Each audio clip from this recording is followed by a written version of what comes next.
마태복음 14장 22절로 33절입니다. 다 찾으셨죠? 제가 한 절 읽고 여러분이 한 절 읽겠습니다. 예수께서 즉시 제자들을 재촉하사 자기가 무리를 보내는 동안에 배를 타고 앞서 건너편으로 가게 하시고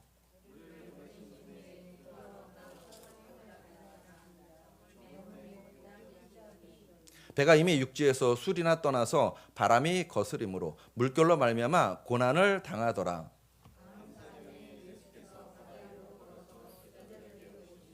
제자들이 그가 바다 위로 걸어오심을 보고 놀라 유령이라 하며 무서워하여 소리 지르거늘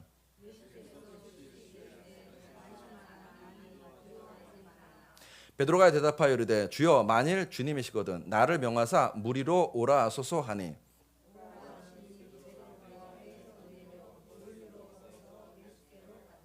바람을 보고 무서워 빠져가는지라 소리질러 이르되 주여 나를 구원하소서 하니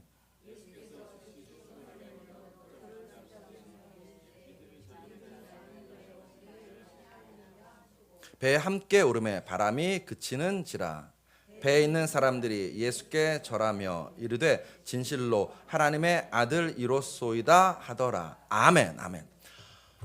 우리가 사무엘상 말씀 다 끝내고 나서 아주 신앙의 굉장히 기본적인 문제들을 하나하나 지금 다루고 있습니다. 오늘은 믿음에 대해서 다루려고 합니다. 저를 한번 따라 하시겠습니다. 믿음이란.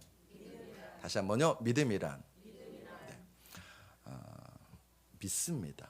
또는 믿습니까? 내지는 내 믿음대로 될지어다. 교회 안에서 신앙생활을 하면서 가장 많이 말하기도 하고 듣기도 하는 단어가 이 믿음이라는 단어입니다. 성경을 열면 이 믿음이라는 명사는 약 250회 정도 등장합니다. 믿는다라는 동사는 약 500회 정도 등장합니다. 그러니까 굉장히 많이 등장하죠. 그만큼 우리의 신앙생활에서 이 믿음이라는 단어가 굉장히 중요하다는 것입니다. 그러면 여러분과 제가 이 믿음이라는 것이 중요한 것을 알아요. 그러면 제가 묻고 싶습니다. 여러분, 믿음이 뭐죠? 믿음이 뭘까요? 우리의 자녀가 여러분에게 믿음이 뭐예요? 라고 물어보면 여러분 뭐라고 답하시겠습니까? 자, 그럼 이렇게 물어보겠습니다. 믿음하면 가장 먼저 떠오르는 혹시 성경 구절이 있을까요? 항상 성경에서 출발해야 되니까. 믿음하면 떠오르는 성경 구절. 네, 히브리서 맞아요. 믿음장 히브리서 11장 1절. 우리 같이 한번 읽어보겠습니다. 시작. 믿음은 바라는 것들의 실상이요 보지 않는 것들의 증거니. 아멘. 다시요. 제가 읽겠습니다. 천천히 읽겠습니다. 믿음을 정의하고 있어요. 성경이 믿음을 정의합니다. 믿음이 뭔 줄 아니? 믿음은 바라는 것들의 실상이야. 보이지 않는 것들의 증거야. 라고 성경이 믿음을 정의해 주고 있습니다. 여기서 바라는 것이란 어떤 의미냐면 내가 소망하는 것, 희망하는 것. 그게 바라는 거예요. 여러분 다 바라는 거 있으시잖아요. 그 바라는 게 진짜 여기서 말하는 그 바라는 겁니다. 바라는 거. 그 다음에 실상은 무슨 의미냐면 여러분과 제가 바라는 그 바라는 것이 지금 여기 실제로 있다고 확신하는 것. 이게 실상이에요. 그러니까 믿음이 뭐냐고요? 이 말 그대로 풀면은 믿음이란 내가 바라는 것이 지금 여기 실제로 있다고 확신하는 것, 그게 믿음입니다. 그러면 우리 아이가 서울대 갈 줄 믿습니다. 우리 남편이 이번에 승진할 줄 믿습니다. 우리가 정말 넓은 집으로 이사가게 될 줄 믿습니다. 하는 게 믿음일까요? 이거는 자기 확신이에요. 이건 자기 확신입니다. 여러분과 제가 이걸 좀 구별할 필요가 있어요. 믿음과 자기 확신은 달라요. 지금 말씀드린 거는 여러분과 저의 자기 확신입니다. 여러분, 저는 감사하게도 하나님의 은혜로 신학교 들어가자마자 누가 시키지도 않았는데 매일매일 말씀 묵상을 했습니다. 보통 큐티라고 하죠. 매일매일 말씀 묵상을 했습니다. 근데 얼마나 행복했는지 모릅니다. 왜 행복했냐면 내일 또 어떤 말씀을 주실까에 대한 기대가 너무너무 매일매일 있었습니다. 그러니까 너무너무 행복했습니다. 또 하나, 그 다음에는 귀납법적 성경 연구를 공부했습니다. 그리고 성경 암송이 얼마나 중요한지도 압니다. 그런데 저는 여러분에게 기회가 있을 때마다 뭘 강조하냐면 성경을 매일매일 읽으시라고 강조합니다. 읽고 계시죠? 네, 아멘. 왜 그러는가? 성경은 문맥의 흐름을 따라서 읽어야 제대로 이해할 수 있기 때문입니다. 즉, 한 구절 똑 떼내서 거기서 그냥 이해하고 아멘 하시면은 물론 그것도 하나님께서 역사하셔요. 저는 그런 성도분들에 대해서 뭐라고 할 마음 추호도 없습니다. 그렇게 은혜 받으면 감사하죠. 그런데 그거보다는 맥락을 이해하면서 이 말씀이 어떤 맥락에서 지금 우리에게 주어졌는지 이해할 때, 읽을 때 더 우리의 믿음이 성장하고 그 말씀을 더 잘 알 수 있습니다. 오늘 이 중요한 히브리서 11장 1절은요, 아주 대표적인 말씀입니다. 어떤 대표적인 거냐? 믿음에 대한 대표적인 말씀이 동시에 딱 요 한 구절만 똑 떼내가지고선요, 우리가 알아요. 알고선 아까 말씀드린 대로 바라는 것들이 실상이야 하고 내가 바라는 걸 막 강조하면서 기도합니다. 이 말씀의 근거에서. 그런데 우리가 이 말씀을 제대로 이해하려면 다시 강조합니다. 문맥의 흐름을 좀 볼 필요가 있습니다. 왜냐하면 여러분 지금은 성경이 장절이 있지만 이 성경이 처음 쓰일 당시에는 장절이 없었습니다. 장절이 없었어요. 우리 정진이 주의자매님한테 연애 편지를 썼어요. 옛날에 썼나? 아니에요? 썼어요? 네, 썼어요. 썼으면은 여러분 연애 편지를 쓰면은 처음부터까지 다 읽어야 되잖아요. 중간에 한 문장만 똑 떼내서 읽으면 안 되죠. 사랑하는 것도 아니고. 자, 히브리서 11장 1절을 여러분과 제가 좀 문맥을 따라서 살펴보기 원합니다. 성경을 찾겠습니다. 히브리서 10장을 찾겠습니다. 히브리서 10장입니다. 히브리서 11장 1절을 이해하려면 최소한 히브리서 10장은 우리가 읽으면서 이 말씀이 어떤 의미인지 알 필요가 있습니다. 자, 히브리서 10장 어딜 찾을 거냐면 32절을 찾겠습니다. 히브리서 10장 32절.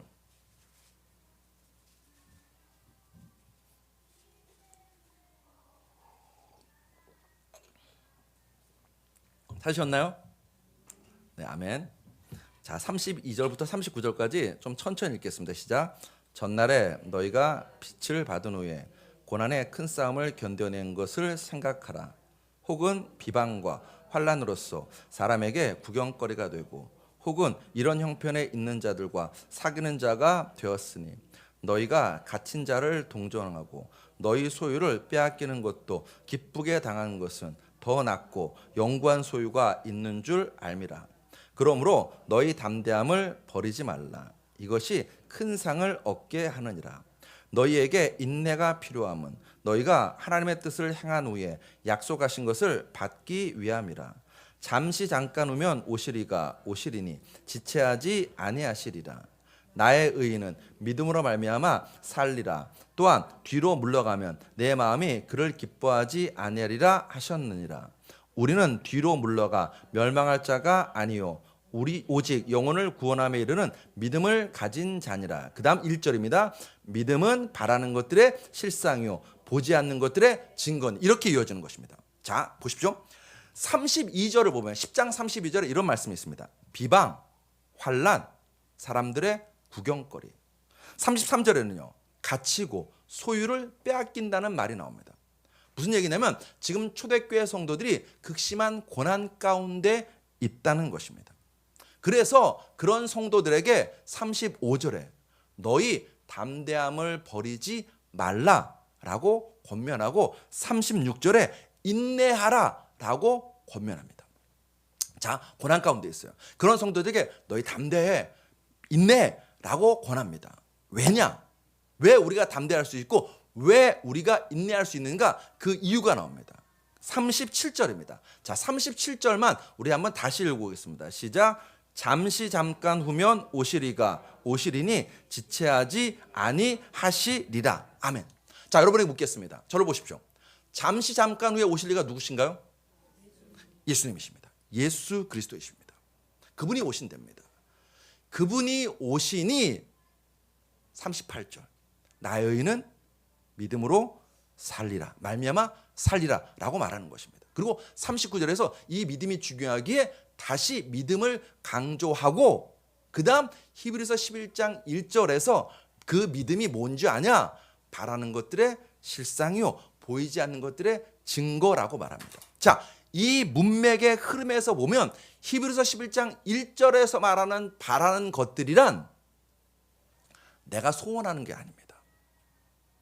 여기서 말하는 바라는 것들이란 다시 오시는 예수 그리스도를 말합니다. 그 예수님이 가져오실 하나님 나라를 지칭하는 것입니다. 정리하면 믿음이 뭐냐고요? 바라는 거예요. 바라는 겁니다. 누구를 바라는 거라고요? 예수님을 바라는 것입니다. 그게 믿음입니다. 그리고 실상 그 다시 오실 예수님이 지금 여기 내 고난의 현장, 내 절망의 현장, 내가 지금 죽어나가고 있는 그 현장에 실제로 나와 함께 계시다고 확신하는 것이 믿음이라는 것입니다. 그러므로 믿음을 한 단어로 줄이면요, 예수 바라기예요. 믿음을 한 단어로 정리하면 주 바라기입니다. 그 예수님이 내 앞에, 내 옆에, 내 안에 계시다고 확신하는 것, 그리고 그 예수님께 내 시선을 고정하는 것, 그게 믿음이라는 것입니다. 다시요. 믿음이 뭐냐고요? 예수 바라기입니다. 예수 바라기입니다. 그 예수님이 내 앞에, 내 옆에, 내 안에 지금 여기 실제로 계시다고 확신하고 그 예수님께 눈 맞추는 것, 그 예수님께 내 시선을 고정하는 것이 믿음이라는 것입니다.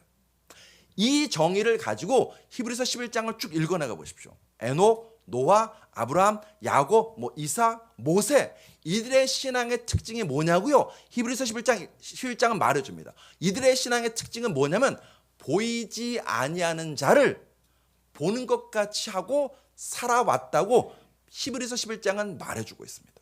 히브리서 11장 26절 27절 우리 같이 읽어보겠습니다. 시작. 그리스도를 위하여 받는 수모를 애굽의 모든 보화보다 더 큰 재물로 여겼으니 이는 상 주심을 바라봄이라.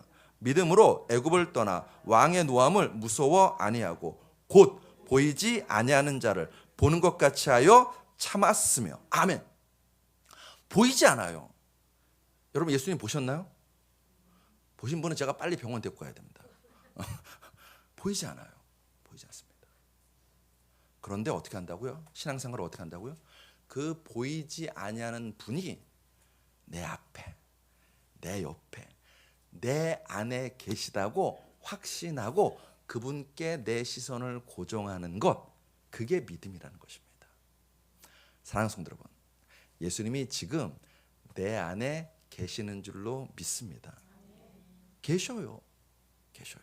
예수님이 약속하셨지 않습니까? 요한복음 14장 20절 우리 같이 읽습니다. 시작. 그날에는 내가 아버지 안에 너희가 내 안에 내가 너희 안에 있는 것을 너희가 알리라. 갈라디아서 2장 20절도 읽습니다. 시작. 내가 그리스도와 함께 십자가에 못 박혔나니 그런즉 이제는 내가 사는 것이 아니요 오직 내 안에 그리스도께서 사시는 것이라. 마지막 한 절 골로새서 1장 27절입니다. 같이 읽습니다. 시작. 이 비밀은 너희 안에 계신 그리스도시니 곧 영광의 소망이니라.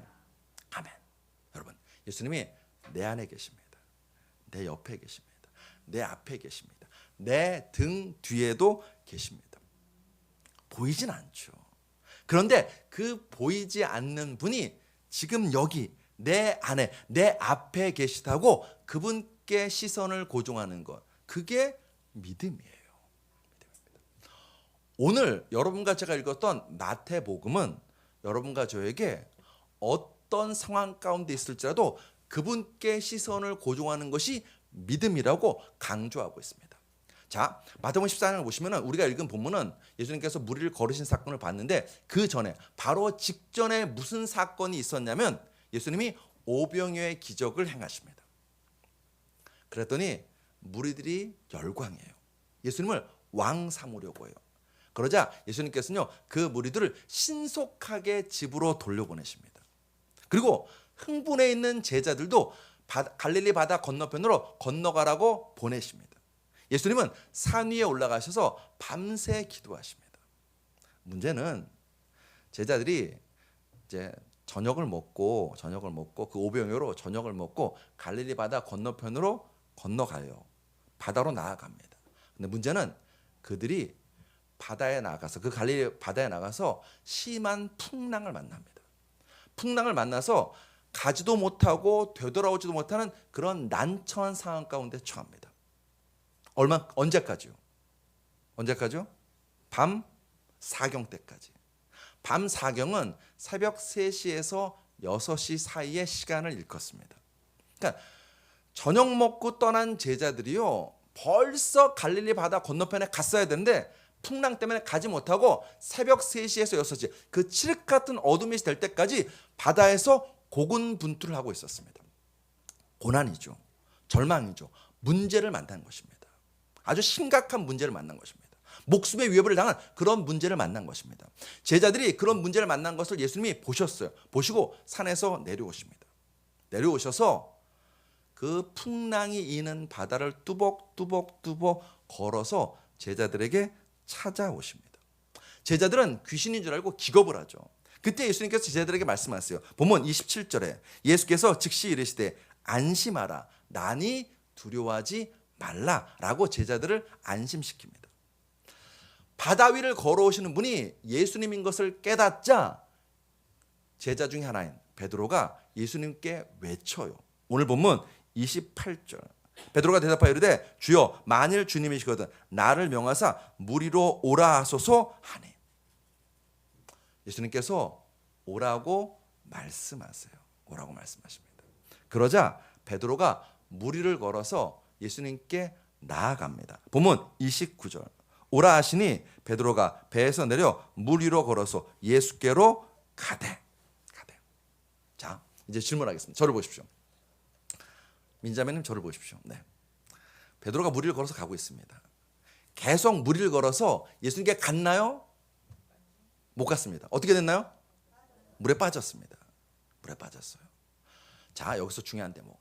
성경은 그날 그 새벽에 베드로가 물에 빠진 이유를 알려줘요. 본문 30절 상반절에 우리 앞에 뜨니까 같이 읽어보겠습니다. 시작. 바람을 보고 무서워 빠져가는지라. 바람을 봤어요. 처음 걸어올 때는, 바다 위를 걸어올 때는 누굴 봤을까요? 예수님 봤죠. 예수님 보고 사람이 바다 위를 걸었습니다. 그런데 그의 초점이 달라졌어요. 거센 풍랑으로. 그의 눈이, 예수님께 맞춰졌던 그의 눈이 갑자기 거센 풍랑으로 눈길이 돌려지자 그는 바다에 빠집니다. 예수님이 그를 건져주세요. 손을 내밀어서 그를 그 바다에서 잡아서 일으키십니다. 그러면서 베드로에게 이런 말씀을 하세요. 본문 31절에 예수께서 즉시 손을 내밀어 그를 붙잡으시며 이르시되 믿음이 작은 자여 왜 의심하였느냐 하시고. 이 말씀 때문에 안타깝게도 많은 분들이 이 본문을 읽으면서 누구에게 초점을 맞추냐면 베드로에게 초점을 맞춥니다. 베드로의 믿음이 작냐 크냐 이거 이야기합니다. 베드로가 이때 더 큰 믿음을 가졌어야 된다 이거 이야기합니다. 그리고 우리에게 적용합니다. 우리가 기적을 경험하려면 더 큰 믿음을 가져야 된다고 이야기합니다. 뿐만 아니라 문제 만난 성도에게 그런 권면을 썼음지 않죠. 너 기도 안 해서 그래, 너 믿음이 없어서 그런 문제를 만났어 라고 이야기하는 잘못을 범합니다. 여러분, 이 본문의 사건에서 핵심은 베드로가 아닙니다. 베드로의 믿음이 크냐 작냐 이게 이야기의 핵심이 아닙니다. 그러면 이 사건의 핵심은 뭐냐면 보다입니다. 보다. 누구를 보냐는 거예요. 베드로가 지금 무엇을 보냐는 거예요. 여러분과 제가 인생을 살아가면서요, 수많은 문제와 어려움 만날 수 있습니다. 그때 여러분과 제가 믿음의 사람으로서 누구를 보냐는 거예요. 무엇을 보냐는 것입니다. 이 본문도 잘 이해하기 위해서는 맥락을 좀 살필 필요가 있습니다. 자, 여러분, 제가 아까 말씀드렸는데 기억나실까요? 기억나셔야 됩니다. 이 기적의 사건이 있기 바로 앞에 무슨 기적의 사건이 있었다고요? 오병이어. 감사합니다. 감사해요. 오병이어의 사건이 있었습니다. 기적의 사건이 있었습니다. 자, 여러분, 오병이어의 기적의 사건은 특징이 하나 있습니다. 다른 기적의 사건과 다른 특징이 있습니다. 다른 기적의 사건은 예수님께서 1대1로 기적을 행하셨어요. 강유빈 형제가 아프면 예수님께서 친히 강유빈 형제에게 손을 얹어서 치료해 주셨습니다. 모든 기적이 다 그렇습니다. 눈 먼 자 예수님이 친히 그 사람에게 눈을 뜨게 하셨습니다. 침을 바르든지 진흙을 바르든지 또는 그 눈에 손을 대든지 예수님이 직접 그 사람과 1대1로 기적을 행하셨습니다. 죽은 자 예수님께서 직접 그 죽은 자에게 손을 대서 일으키셨습니다. 문둥병자 예수님이 직접 그 사람에게 손을 대서 그 문둥병을 치유해 주셨습니다. 성경에 나오는 모든 기적은 항상 기적의 대상자와 예수님이 1대1로 기적이 일어났습니다. 자, 제가 묻겠습니다. 이날 오병이어 기적 현장에 남자만 5천 명이 모였습니다. 여자 어린아이까지 하면 수만 명이 모였습니다. 예수님 손에 들린 것은 겨우 오병이어입니다. 예수님이 직접 그 남자만 5천 명, 수만 명 모인 사람들에게 예수님이 직접 떡을 떼주고 물고기를 나누어 주셨죠? 그럼 그 떡과 물고기 누가 나눠줬나요? 제자들이 나눠줬습니다. 제자들. 이날만큼은 예수님이 직접 기적을 행하신 것이 아니라 그 기적의 중간에 누구를 두었냐면 12제자를 두었습니다. 달리 말씀드리면 그날 제자들은요 자신의 손에서 기적이 일어나는 것을 자기 눈으로 직접 봤어요. 달리 말하면 그날 제자들은요 온 몸으로 예수님의 능력을 체험했습니다. 예수님이 어떤 대단한 능력이 있으니 온 몸으로 자기가 직접 체험했습니다. 봤어요. 뿐만 아니라 지금 뭘 보냐면 예수님께서 물 위를 걸어 오시는 것도 보고 있습니다. 우리는 잘 모르는데 유대인인 이들은 금세 알았어요. 뭘 알았냐면 예수님이 하나님이시구나라는 걸 금세 그 순간 알아차릴 수 있었습니다. 왜 그러느냐? 여러분 구약 성경에 보면은 하나님의 임재를 표현할 때 구약 성경은 어떻게 표현하냐면 지나가려 하심에라고 표현합니다. 하나님이 우리 앞에 오신다 이렇게 표현하지 않습니다. 하나님 우리 앞에 임재하신다 이렇게 표현하지 않습니다. 뭐라고 표현하면 지나가려 하심에라고 표현합니다. 출애굽기 33장에 보면 하나님께서 모세 앞을 지나가시면서 하나님의 영광을 드러내십니다. 열왕기상 19장에서도 하나님께서 엘리야를 찾아오신데 그 앞을 지나가신다고 표현되어 있습니다. 이런 표현은 욥기에도 등장합니다.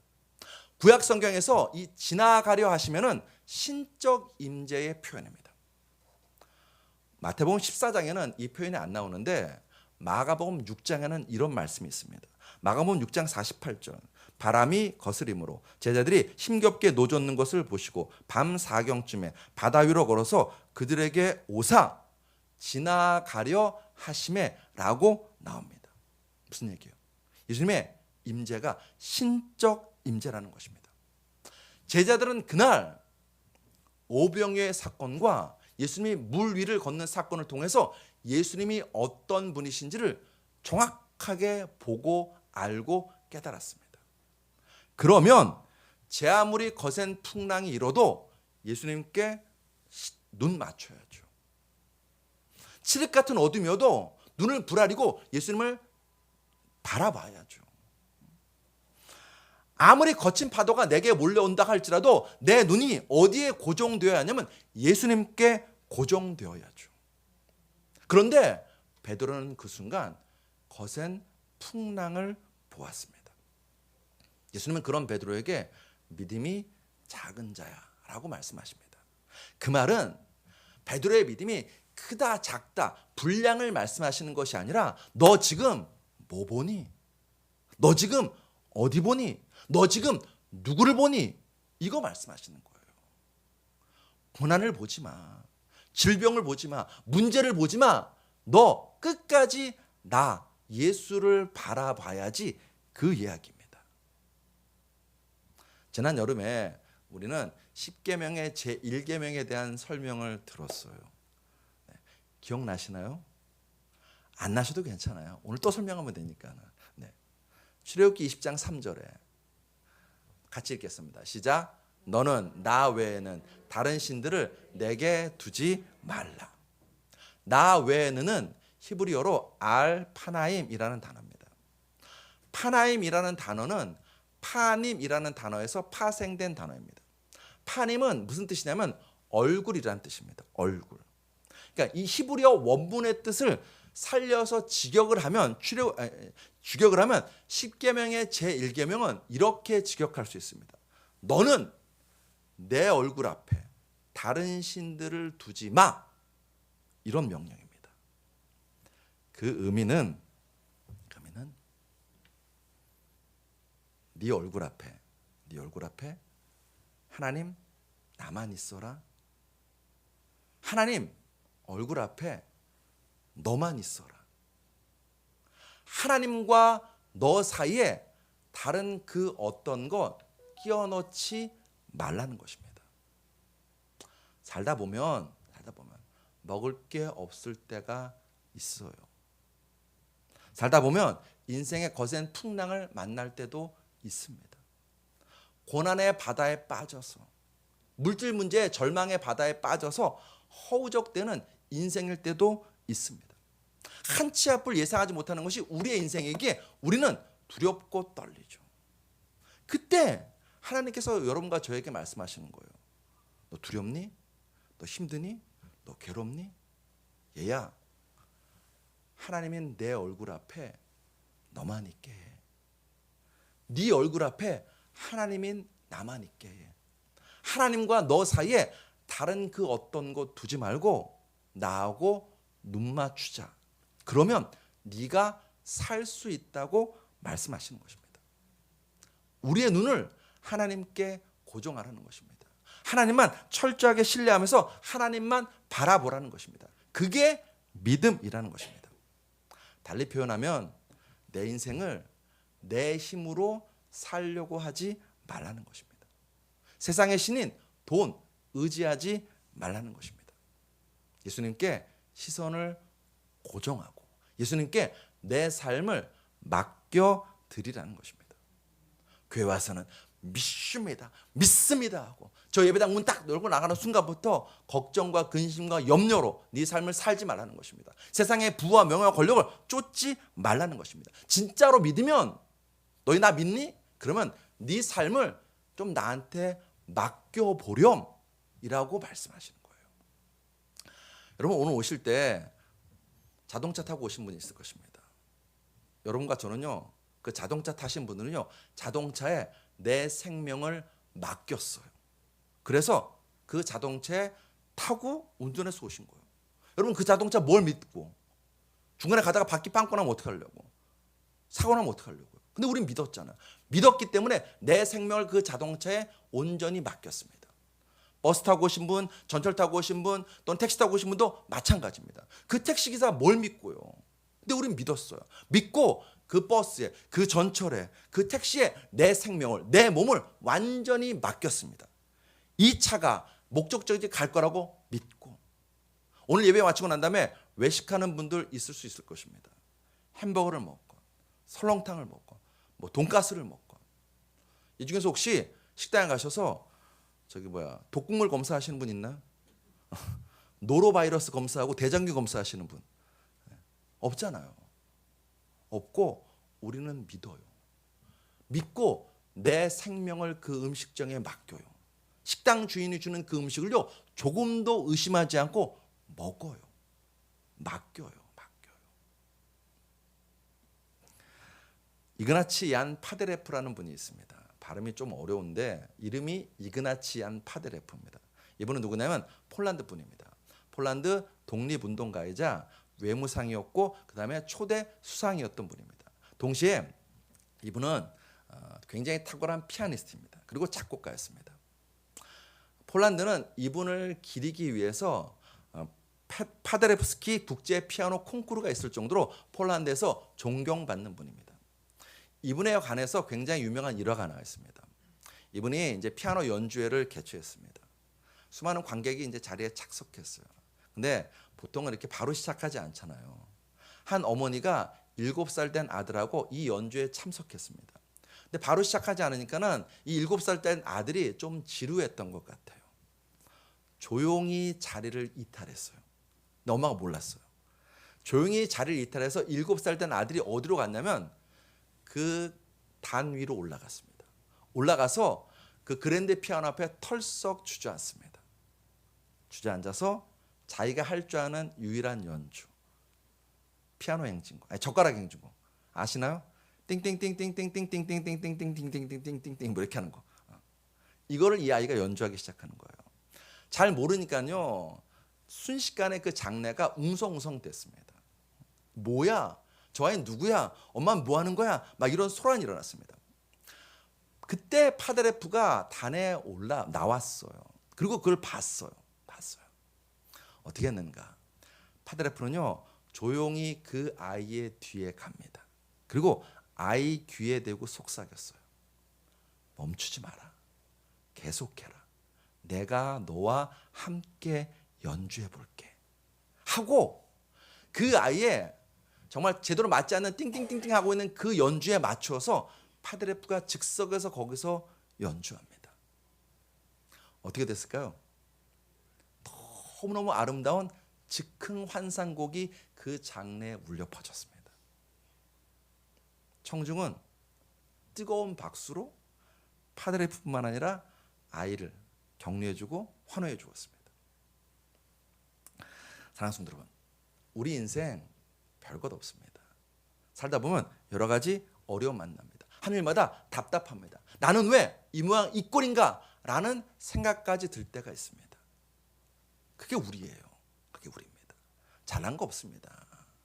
근데 그때 예수님께서 우리 등 뒤에 찾아오세요.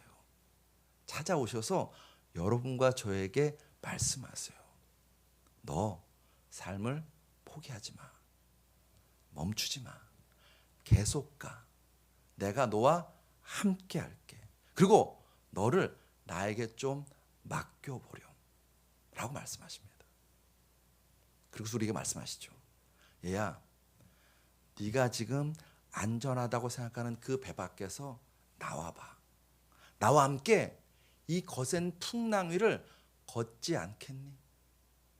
나와 함께 걸으면 너는 세상에서 세상을 이기는 자로 살아갈 수 있어 라고 말씀하십니다. 요한복음 16장 33절 우리 같이 읽겠습니다. 시작. 이것을 너희에게 이르는 것은 너희로 내 안에서 평안을 누리게 하려 함이라. 세상에서는 환난을 당하나 담대하라. 내가 세상을 이겨노라. 아멘. 맞아요. 이런 믿음을 가지고 나가도 어쩌면요 우리는요 세상에 나가서 실패 만날 때 있습니다. 왜 나는 아직까지 이렇게 희망이 없지? 라는 절망감에 사로잡힐 때가 있을 것입니다. 그때 여러분과 저는요 다시 눈을 들어서 예수 그리스도를 바라보면서 그분께 이렇게 외치는 거예요. 오늘 보면 30절 하반절 우리 한번 같이 읽겠습니다. 시작. 소리질러 이르되 주여 나를 구원하소서 하니. 아멘. 저를 따라 하시겠습니다. 주여 나를 구원하소서. 조금만 더 크게 볼까요? 주여 나를 구원하소서. 더 큰 소리로 우리 주님께 외쳐보겠습니다. 주여 나를 구원하소서. 또 외쳐보겠습니다. 주여 우리 자녀를 구원하소서. 또 외치겠습니다. 주여 우리 남편을 구원하소서. 아멘. 주님이 우리의 외침 들으십니다. 주님이 우리에게 손 내미십니다. 주님이 우리를 건져주십니다.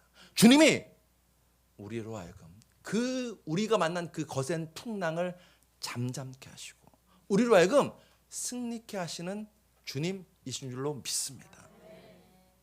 오늘 본문 32절 배에 함께 오름에 뭐가 그쳤대요? 바람이 그치니라. 로마서 8장 35절로 37절도 우리 같이 읽겠습니다. 시작. 누가 우리를 그리스도의 사랑에서 끊으리요? 환난이나 공고나 박해나 기근이나 적신이나 위험이나 칼이라. 기록된 바 우리가 종일 주를 위하여 죽임을 당하게 되며 도살당할 양같이 여김을 받았나이다 함과 같으니라. 그러나 이 모든 일에 우리를 사랑하시는 이로 말미암아 우리가 넉넉히 이기느니라. 아멘. 사랑하는 성도 여러분, 여러분과 제가 만난 그 현실을 쳐다보지 마십시오. 그 현실 때문에 자책하지 마십시오. 그 현실 때문에 내 삶을 포기하고 자포자기하지도 마십시오.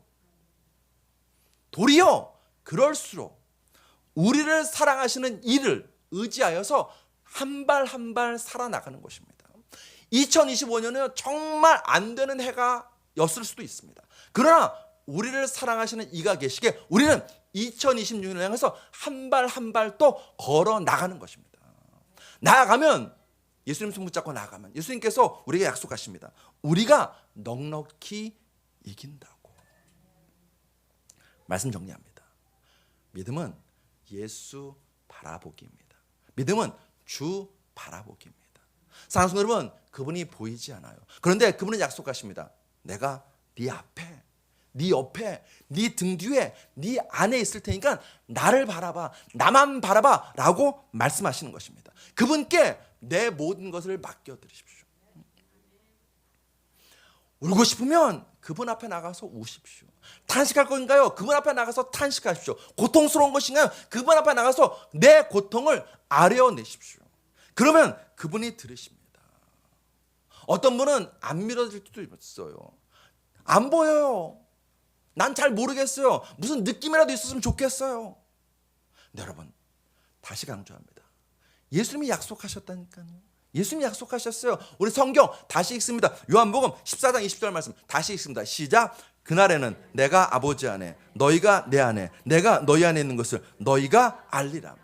갈라디아서 2장 20절 말씀도 읽습니다. 시작. 내가 그리스도와 함께 십자가에 못 박혔나니 그런즉 이제는 내가 사는 것이 아니요 오직 내 안에 그리스도께서 사시는 것이라. 아멘. 골로새 1장 27절도 같이 읽습니다. 시작. 이 비밀은 너희 안에 계신 그리스도시니 곧 영광의 소망이니라. 아멘. 여기 계세요. 여기 계세요. 내 안에 계세요. 내 안에 계세요. 보이지 않지만 히브리서 11장 믿음장에 나온 믿음의 선지들처럼 우리도 보이지 않지만 보는 것 같이 하고 오늘도 살고 내일도 살고 올해도 살고 내년에도 살아나가시는 믿음의 사람들 되시기를 주의 이름으로 축복합니다. 기도하시겠습니다.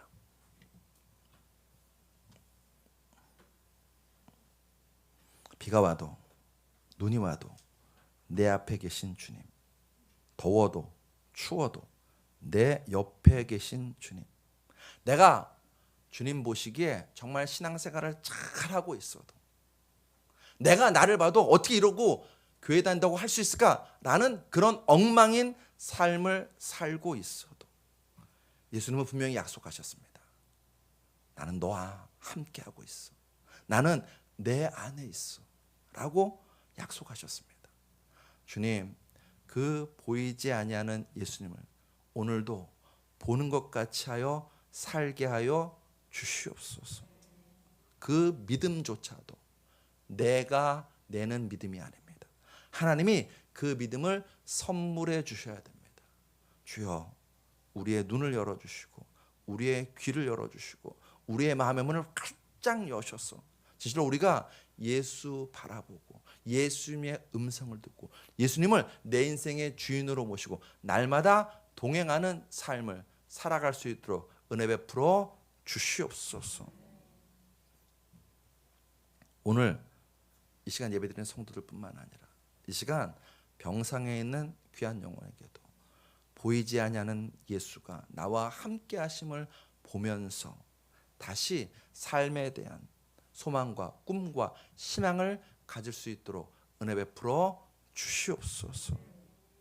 아버지 하나님께서 우리 한 사람 한 사람 살피시고 돌보시고 인도하시는 줄로 믿습니다.